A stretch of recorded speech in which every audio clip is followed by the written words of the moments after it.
När man har besvarat frågorna, då kan man gå till fliken diagram. Och här ser man den skapade rapporten som består av ett cirkeldiagram och en tabell som visar hur projektet har påverkat olika mervärde på ett kvantifierat och visualiserat sätt. I tabellen ser man dels ett decimaltal för varje frågekategori, både på lokal och nationell nivå. Samt får man en procentuell siffra på slutet, både på lokal och nationell nivå, som vi kallar för mervärdetal,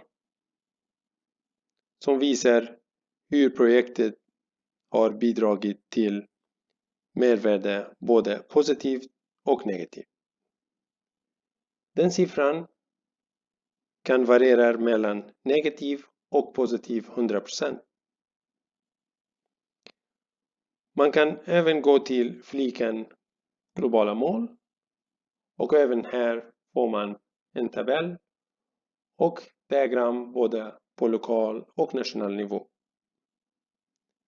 Dessa rapporter kan man välja att spara som pdf eller skriva ut genom att gå till arkiv och välja spara som pdf eller skriva ut.